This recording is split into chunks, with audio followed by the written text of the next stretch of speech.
Բարև հայ մարդ, բարև ժողովուրդ,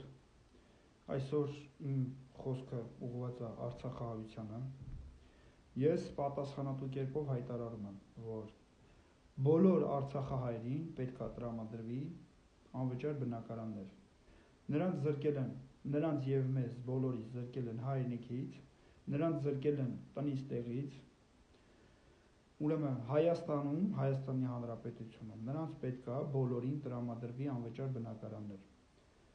Ես կոչ եմ անում իմ գլխավորությամբ համախմբվել իմ շուրջը եւ պայքարենք միասին եւ հաջողություն լինելու է։ Ես միանշանակ ձեզ խոստանում եմ, ես իմ գլխավորությամբ լինելու է հաջողություն։ Ես իմ սկզբունքներից չեմ հրաժարվելու, ես սկզբունքային մարդ եմ, ես պատրաստ եմ ցանկացածի հետ բանավիճեմ, խնդրեմ նաև գրել հարցեր, նաև պատրաստ եմ ցանկացածի հետ բանավիճելու եւ պնդելու, հիմնավորելու իմ ասածը։ Արցախահայեր ջան, եւ ոչ միայն, բոլորին խնդրեմ տարածել այս վիդեոն, ես բոլոր խավերին, բոլոր շերտերին հասարակության կանրադառնամ։ Ես պատրաստ եմ ցանկացածի հետ բանավիճելու եւ պնդելու, հիմնավորելու իմ ասածը, որ բոլոր արցախահայերին պետք է տրամադրվի անվճար բնակարաններ եւ ապահովի արժանապատիվ կյանքով։ Հայեր ջան, խնդրեմ տարածեք, գրել հարցեր, ես պատասխանատու կերպով հայտարարում եմ, ցանկացածի հետ պատրաստ եմ բանավիճելու։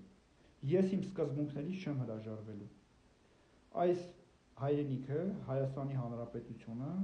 հայ մարդունն է, ոչ թե հանցավոր ռեժիմին, ոչ թե հանցագործներին։ Ուրեմն մեզ ամեն օր նվաստացնում են, զրկում են մեզ իրավունքներից։ Եթե մենք համախմբվենք ճիշտ մարդու, արժանապատիվ մարդու, սկզբունքային մարդու շուրջ, հաջողություն լինելու է։ Ես պատրաստ եմ առաջնորդելու եւ պատրաստ եմ ցանկացածի հետ խորհրդակցելու, բանավիճելու։ Այնպես որ տարածեք։ Ես փորձելու եմ ամեն օր եթերներ անել ու հասարակությանը իմ իմացությունը, իմ գիտակցությունը փոխանցել։ Տարածեք, առայժմ այսքանը։ Եվ իմ Facebook-յան էջով Սիմոնյան Դավիթ, ես այսօր ժամը 20:00-ին եթեր եմ անելու։ Կարող եք միանալ եւ տարածել այսքանը։